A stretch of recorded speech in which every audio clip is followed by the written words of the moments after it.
I now have the pleasure of turning to your neighbor, Lil Eben Sohar, who is Executive Director of We Power, and she has been engaged for many years in different issues that pertain to women, and also with educational and environmental issues. She serves as a member of Rishon LeZion City Council, Israel's fourth largest city, and was the only woman who headed a local faction in the city council. She holds the business development portfolio and the museums portfolio. That sounds like a very interesting combination. And chairs both the Advancement of Children Committee and the Economic Development Committee. Please, the floor is yours.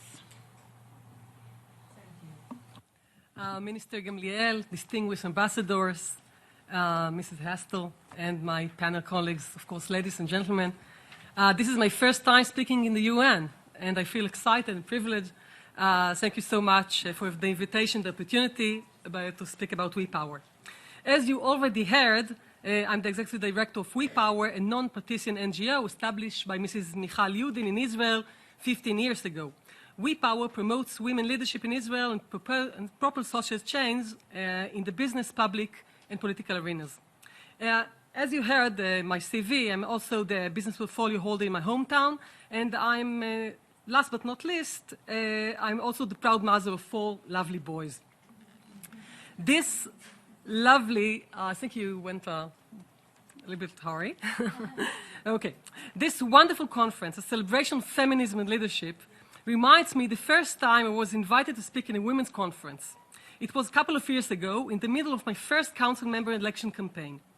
It was getting late, and I was looking at my watch, waiting to my turn. The organizer, a sensitive and strong woman, looked at me, and she asked me, are you in a hurry? Well, I told her, it is another evening spent away from home. I have some guilt feelings. Oh, Dad, she told me, we all feel the same. She took the microphone and called up loud, ladies, let us all rise and stand in the memory of the guilt feelings. Well, that was very funny and helped me do the reframing that I needed. We will go back to this point later. I believe most of us have guilt feelings at one time or another, men and women, because of our decision to dedicate precious time to leadership or careers, rather than spend all the time with our family. This is a universal feeling, not only in Israel, but all over the world. And this is one of the contribution factors to the gender gap in the women's representation. So I wanted to show you some political public gender gap in Israel. Now, Maxi, I don't know where did you got this 50.5%. I know the 51.4%, but we're the majority anyway. So in Israel, as you see, women are the majority. We also the majority in the higher education. We have 57% of the students that are the graduates, and we also live 3 years longer.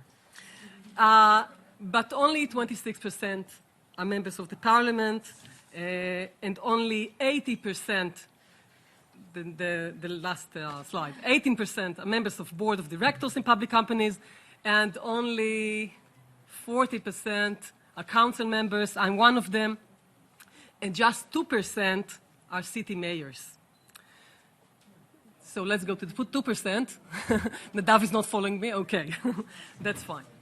So as you will see in the next slide, you can see similar results in the public sector. Women are experienced, they are more educated, they have the potential, because 40% of the intermediate management in the public sector in Israel are women, and yet we have a huge gender gap in the senior positions. Now, regarding this data, our mutual mission and goal to catch up with leadership equality before 2030 really needs a breakthrough, something that will be a game changer. Now, for many years, Israel was the forefront of legislation regarding women's rights, but far behind concerning legislation of fair representation. The good news are we are having a breakthrough. We are starting to see the change in the governmental commitment to this mission, and the nomination of Minister for Gender Issues, Mrs. Gila Gamliel, is a great new declaration about those intentions. We also believe that the key to success is proactively promotes all three fields regarding women leadership. Legislation, with the regulation commitment of the governmental authorities, the public awareness of the importance of narrowing the gender gap, and encouragement and motivation of women, giving them practical tools. And this is part of what we are doing. For the last 15 years, We Power had been focusing for equality in decision-making positions, working with parliament members, the ministers of legislation, raising public awareness and giving practical tools to women from all parts of the Israeli society in all kinds of ethnic origin, religion, and political opinion. In every municipality, just for the example, in every municipality in which We Power worked, the number of women council members elected doubled itself and more. Among other things, we explained to women that we work with that politics is not done near the decision-making tables, but in the corridors. That's why we call the political world the corridor of power and not the conference room of power. Many women feel frustrated when things are closed in advance without what they see as a substantive discussion. Reframing the situation is very helpful. When we understand that the real decision tables are outside the room, in the corridors, we women know how to make the primary discussions needed to achieve our targets and visions. And now, let me ask you a question. Does entering into the corridors of power make you a leader? Our wonderful art designer, Tomer, who is a guy, because nobody is perfect, made bracelets for this event, like this. If you want some, we will be giving them tomorrow.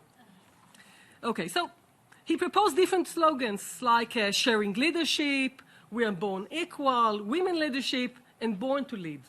Which one would you choose?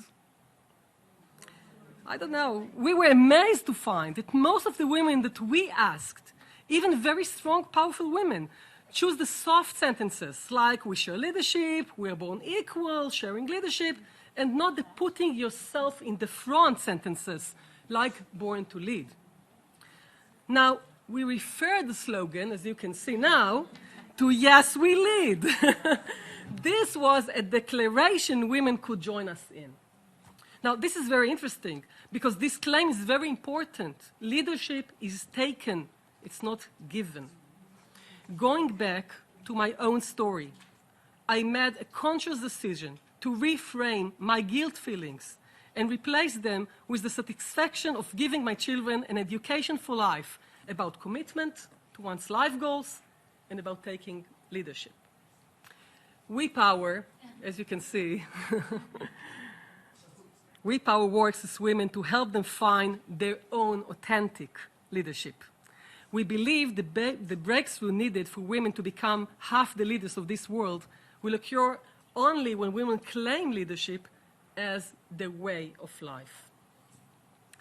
Ending this short presentation optimistically, I can see that the change in the dialogue regarding women leadership, even in the more conservative parts of our society, the religious Jewish people, the Arab community, including the Bedouins, and the Druze. Of course, today, we have with us great models, these great models, of women managing success in technological, business, and political areas in Israel. I think we can say for sure that we are not there yet, but we are certainly on the right path. I want to thank the Israel delegation and the Israel Ministry of Foreign Affairs for giving us the opportunity to be here with you today, to the We Power team here in Israel, of course, for the great work they're doing, and to all our supporters and partners, and to you for being a wonderful partner. Thank you.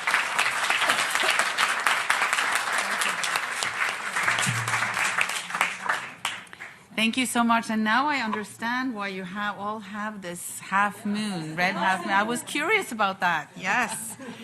Yes, gender parity, 50-50 by 2030, as we like to say.